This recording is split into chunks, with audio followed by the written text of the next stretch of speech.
Hello, everyone, and welcome back to Esoterica. I'm Leah Eichler. I'm here with Susan Cato.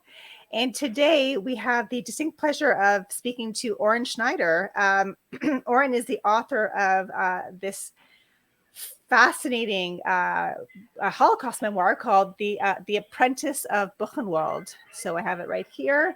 Um, Oren, I mean, number one, I wish we had more time to just chat because my family is actually from Bratislava as well, and I have so many Wow, questions. that's incredible. What a small Yeah, world. it is a really small world, but that's for another day. Welcome, Oren, and thank you for joining us today. My pleasure. Nice to meet you, Leah. Nice to meet you, Susan. Happy to be here. Great. I mean, let's just get right into it. I mean, so tell us a little bit. I mean, I don't want to give it too much away, so tell us a little bit about your story and how you came to interview your grandfather. Wow. So, first, the last few weeks have been incredible in the sense that a story that was so intimate and so private for so many decades is now out there, and so many people are reaching out. I mean, sharing their feelings, sharing their thoughts. Again, Hmm. I'm not an author, I wrote a book, but You, I'm a but you, so businessman you're an and an author now. entrepreneur. Yeah. Yes, and sort of this was my COVID project, one that Hmm. I was committed to do for many, many decades, but never had the time, never had the Mhm. opportunity. But then COVID came. Um, so, so to me, this is very new and very exciting and very unique. It's a place I never thought I'd find myself in. Having a Hmm. discussion here today with you. Um, my grandfather sort of raised me from a very, very young age. I lost my father at a very young age. He was a very special man. We lost him around the beginning of COVID. And he was the survivor, the ultimate survivor for his entire life. And he went through the adventures and the unique challenges as described in the book. And he felt that it was appropriate to share them with me since I was very, very young, and sparing no detail, sparing no description. And I grew up thinking or knowing that this was life. Hmm. Everyone was a surviving family, and everyone was raised or was surrounded by survivors. And when I was starting to tell my friends at school and growing up in Israel, it was shocking to me to learn that it wasn't that common, and that sort of the adventures and the stories that I was raised on were not as common, and people were excited and very interested in hearing about these stories. So at a very young age, again, uninstructed, I started recording him on analog devices and other Mhm. gadgets. He was crazy about gadgets. He was traveling the world. He was coming back from Japan with all sorts of new recording devices. I used them to record him. With time, I became more techie and sort of pursuing that. And in the last part of the 90s, we actually sat down and did this properly. I also sat down with his mother, who was very old at the time, over 100, and they Mhm. had incredible stories. They were highly educated. They spoke many, many languages. They went through all these experiences. They had incredible perspectives. And I was sitting on this treasure trove. And then I moved to the States around 2004 and started working with genealogy platforms, especially with my heritage. A friend of mine from the military started that company, and I started using the platform to learn more beyond what I've learned from my grandfather and his mom and his father about our family and the origins of everything, and why we were so small. And I mean, the smallest family Mhm. you can imagine. Where were Yeah. all the others? Were they all lost in the Holocaust?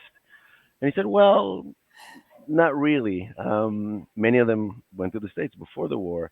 Again, growing up in Israel, there's a clear indoctrination when you're at Yeah. 1948, a small nation of 600,000, surrounded by hundreds of millions, um, in conflict. Then you basically need to explain to everyone that this is the place you have to fight for it. Only later, when you become an adult, you understand that there's not one way to live a Jewish life or live within a Jewish community. But growing up, we knew very little about Jewish communities outside of Israel. But coming here, rekindling old connections, um, researching and finding a lot of the great uncles and their families that have left the small town in Slovakia before the war.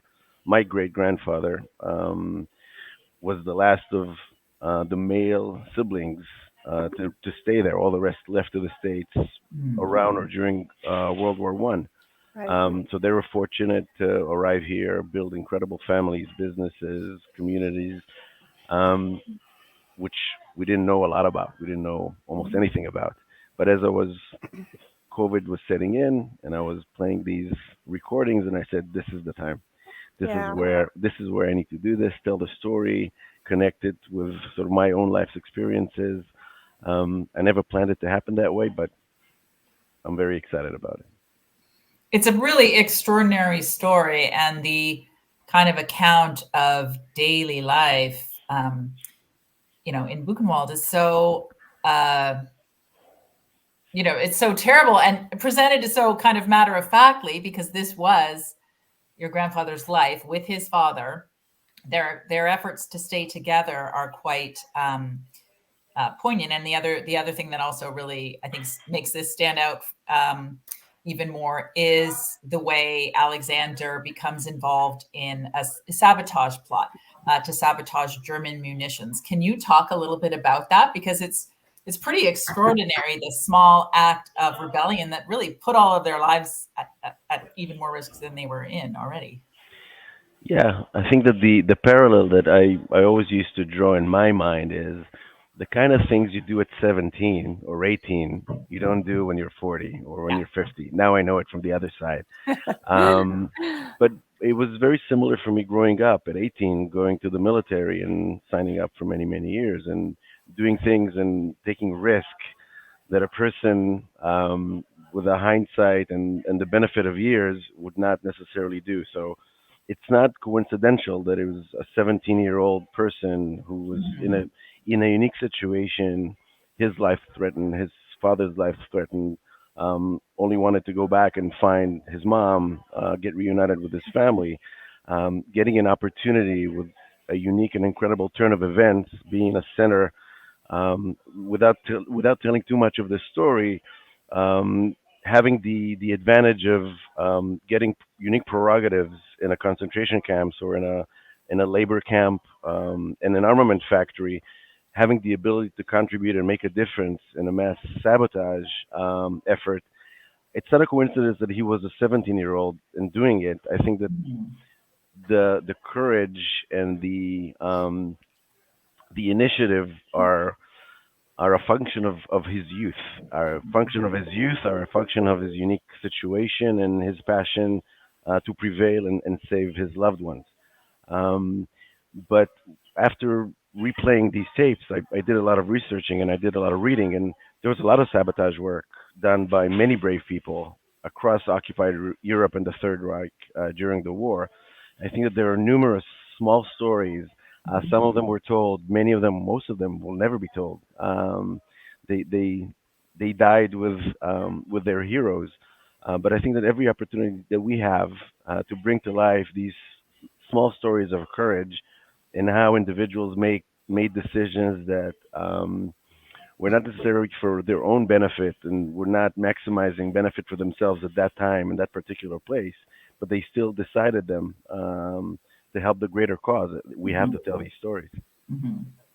When It's, sorry, go no, ahead, go Leah. ahead, Sue. Yeah, it's. I'm actually really curious to know how what your grandfather. I mean, from what I gather, there's the kind of usual like hesitation to tell a story, yet his telling the story. So there's that kind of divide. How did he feel as you're writing the book and he understood that his story was going to be made this public? So I started writing the book after he passed away. I see. We talked about it, especially in the last decade of his life.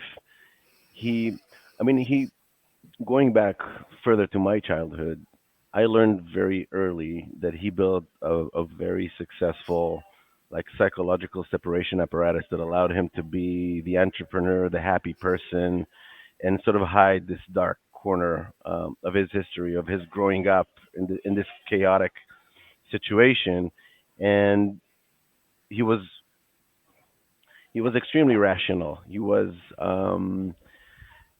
talked about the Holocaust in very sort of tangible and rational concepts and terms. I remember him when I was at third grade or fourth grade, inviting him to speak in front of my class, and he was telling that concentration camp story to 8-year-olds and 9-year-olds.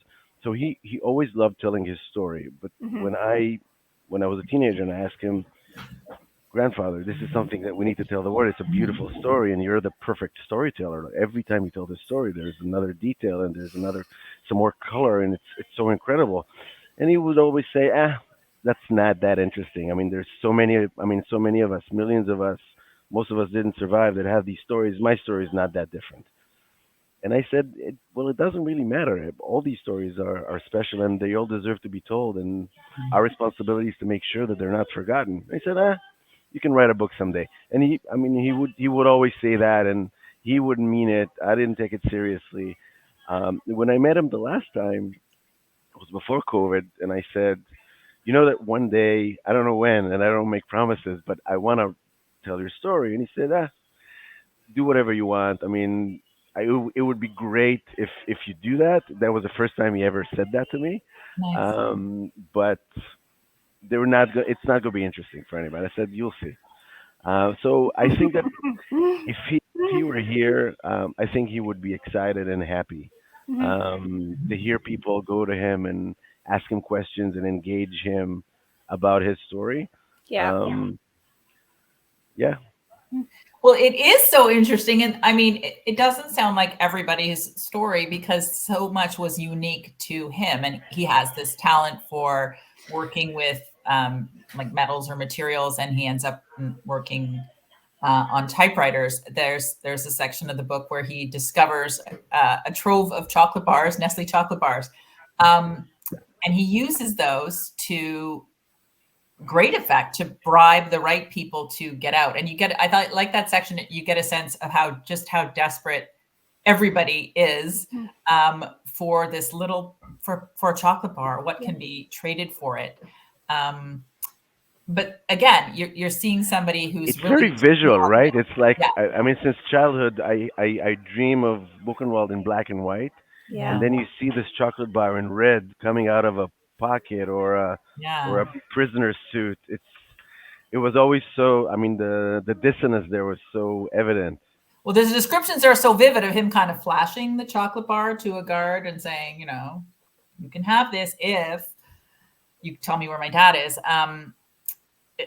It, there's so much that is just exceptional about that story, and in a way, given the the grimness of the environment, it, there was that surprising amount of kind of lightness and you go guy, like it was not, it was like it's a terrible, terrible story. And yet I think you've succeeded in telling it in a way that, does, does not leave the reader in total despair, just because you are really impressed with the tenacity and of this young man.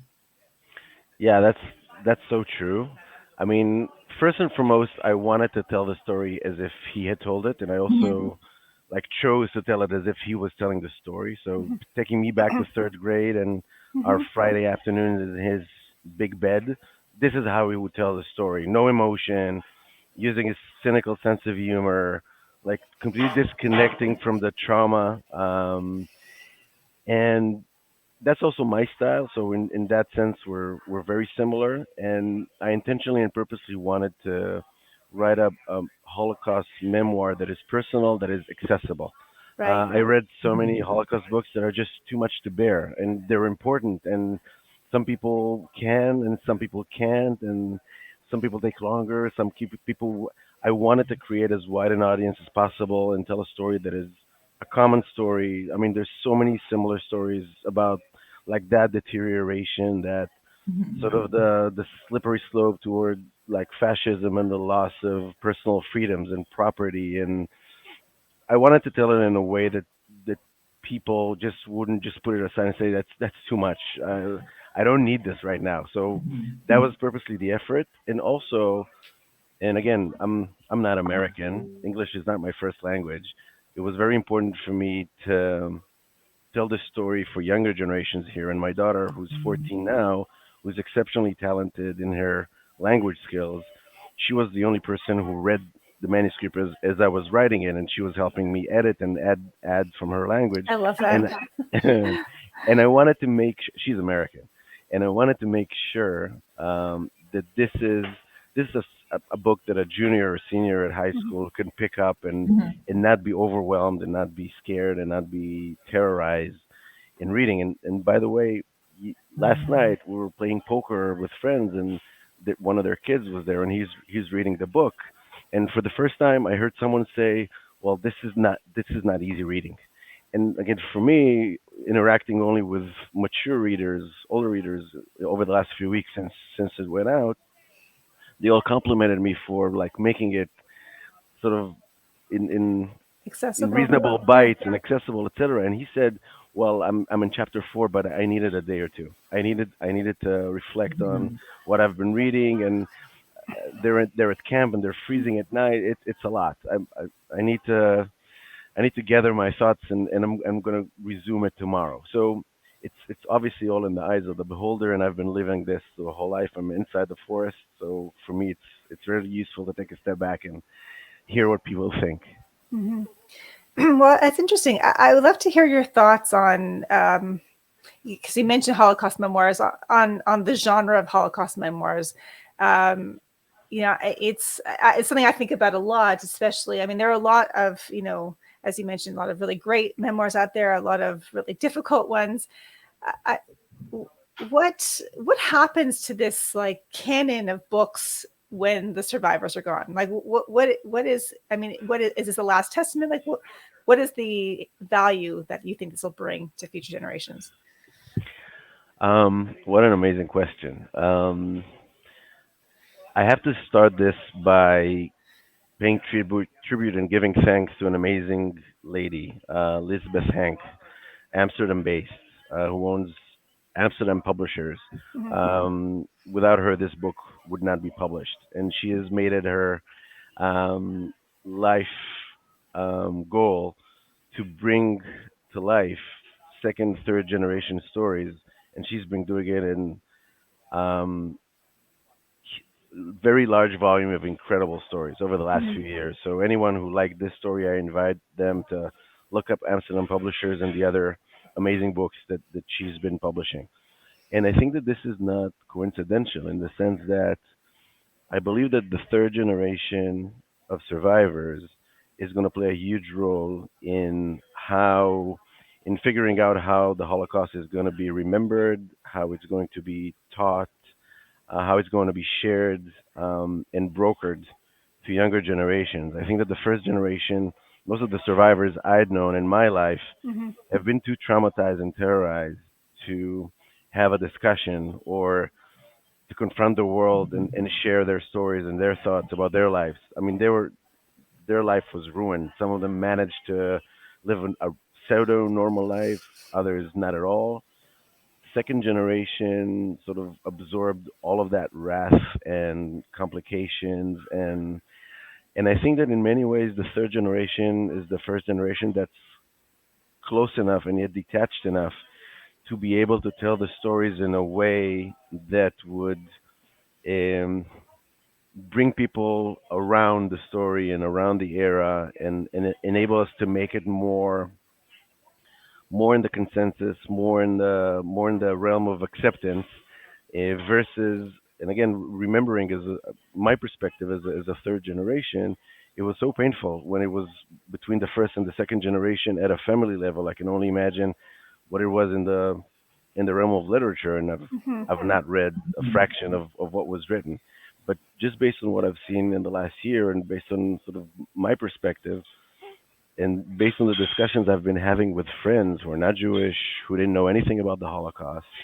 and my ability to talk about it in a way that is connected emotionally, but Hmm. disconnected enough to talk about this in a historical context, in a modern context, and why it's relevant today, and why when we talk about social justice in America today, and sort of why is it so intertwined, and why are we talking about the same things, and why this is all Yeah. part of one discussion.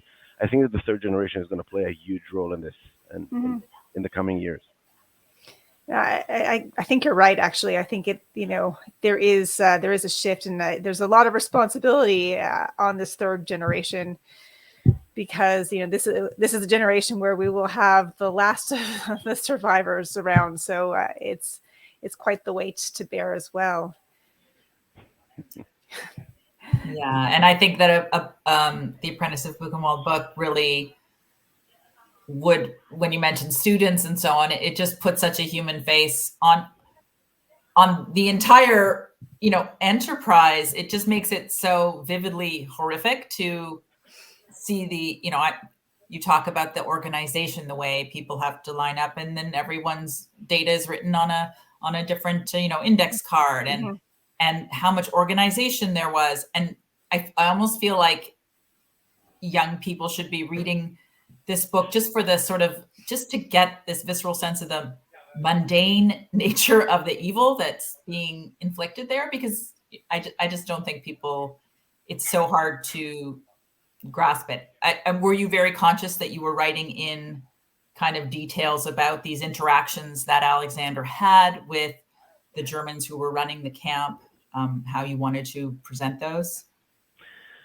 Um, yeah. Again, he was very detached emotionally when he Mm-hmm. shared all of these interactions with them, and when we talked about it, and when I asked him, well, were these monsters, or were these real people? I mean, I'm reading history at school. I'm hearing your stories, and he said, well, it's as a child to me.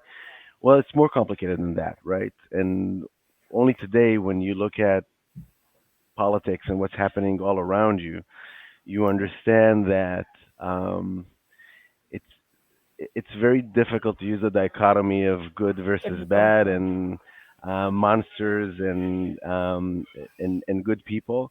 And Mm-hmm. he part of the uniqueness of this story is that he comes from an affluent background, upper middle class, where they saw German culture as the Uber culture, as sort of where literature, music, fashion, it was all. I mean, the German culture.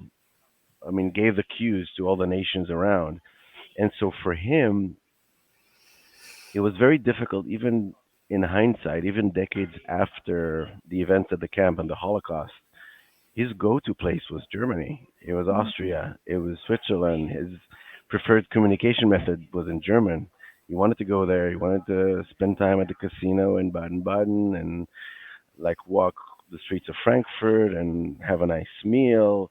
So he sort of blocked out that period, and he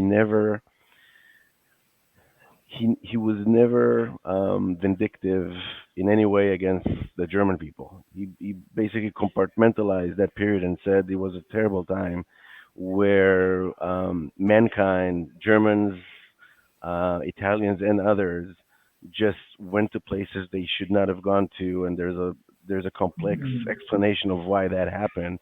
And there were terrible people, but there were good people, and I've met terrible people, but I've met great people. Um, and I can only assume, because it's very difficult to put yourself in the shoes of a Holocaust survivor, that that's sort of a survival mechanism, because you Mm-hmm. have to, and he's the ultimate optimist. You have to believe in the good nature of people to continue, right? If you thought that it was all bad around you, it's very very difficult to raise generations of optimists after you. Mhm. Mm-hmm. So we, yeah. I'm sorry, I have so many questions, and I am conscious of time. Tell us, I mean, in addition to the interview, tell us a bit about your research. Like, how did you mentioned you had a friend, you did a DNA test, or I don't know which company you used, and what kind of touring, and what tools did you use to get the story the way it is? Um, so my grandfather had some basic information about his uncles and Mm-hmm. his great uncles, and he shared some of it, and some of it came in like incredible ways. His um, one of his second cousins was the chief rabbi of the U.S. Army during World War II, and when they survived the camps and were figuring out what's going to happen, then that Rabbi Rosenberg from the Allied sort of central command went down and met them and asked them whether they wanted to join the family in the States. And but they sort of hadn't made up their mind, and eventually the course of events was such that they found themselves in Israel fighting the War of Independence a few months later. Um, so I had some bits and bytes and anecdotes about family members, but no one was able to draw um, that family tree. And so I started from these bits and bytes, and I didn't know anything about genealogy. That was nothing. Mhm. No one in Israel did anything with that, and there were new emerging platforms. And I started working with MyHeritage that had very basic databases at the time. But as they were increasing their access to statistical and historical census data here in the States, I started connecting these bits and bytes, and I started sort of drawing these lines from Czechoslovakia to Cleveland, Ohio, to LA, to Yonkers, sort of finding the people, reaching out to them, introducing myself, um, hearing amazing stories that we've not known, maybe because my grandparents didn't know or didn't know all, or they just opted to focus on sort of our life there, and Mhm. just life was too busy and too hectic, and things just got lost with history. Hmm. But it was eye opening for us again, growing up in the beautiful place and where we were raised, not knowing about the beautiful communities and Jewish life that's happening across the sea by people who come from the same family, look like us, sound like us, and have so much in common, but we've never met. Hmm. So it was really eye opening for me, for us, and I've met with incredible family members, and we found these incredible letters and correspondence dating 100 or 80 years back, where Wow. my great grandfather and their great grandfather like talk about how they love each other and how they support each Wow. other and how they. I mean, it's pretty incredible, and I think that to me that gave a much deeper dimension to the whole family story in the small town. And so why is my great grandfather the one that stayed behind while they left? So why Mhm. would young people, I mean, leave this affluent family and take this long ship ride, go to Ellis Yeah. Island, and what made them do that? And how different were they? Were they secular? Were they Right. Orthodox? I mean, were they highly educated? Did they go to school? So all of these mundane details that are really important to understand the context of these decisions, we had no idea. So as you learn, you Hmm. understand. Well, your great grandfather was the trader. He's like the person that got sort of the family business. The others were, they went to school. They had other opportunities. They It was really eye opening. It was That's wonderful. wow. It's Yeah. amazing. Have you done a DNA test then? Yeah, Yeah. absolutely. Um, pretty pretty pretty frightening, but obviously very useful for that genealogy project. Yeah. We got connected to people that again we didn't know existed, and Hmm. we're now placing them. It's so funny. We just saw Leopoldstadt here on Broadway a Yeah. week ago. What a wonderful play! But as I mentioned to my wife and then my daughter, who also went with her school to watch it, it felt like a Friday dinner at our house, and talking about the aunts and the uncles and the one that stayed behind in the Hmm. death camps and the one that remained and the ones that were secular and the ones that were converted and the one that, I mean, there, so many. I mean, it felt so familiar. That's interesting. Yeah, I can see that. Wow. Sue, any more questions for Oren, our special guest? No, just would you say you're someone who wrote a book but not an author, but would you consider future books? Um, I don't know. I mean, I have more ideas for books, but it feels different because to me this doesn't feel like my book. It feels Right. like something I did, sort of an escrow, Right. for That's someone interesting. who's very dear to me. I Yeah. always Yeah. loved writing, Hmm. and Yeah. I wish for myself that I have the time to immerse myself in developing more ideas. Sure. So never say never, Never say but never. I don't know. Great. Well, Nice. Thank you so much, Oren. This has been just delightful. Once again, The Apprentice of Buchenwald. You can buy it, and we will, when we promote this, we'll send out links. But buy the book and read Oren's fabulous story of his grandfather. Thank you, Oren. Thank you. Thank you, Leah. Thank you, Susan. It was a pleasure. The pleasure is all ours. Thanks again. Until next week, everyone. See you later.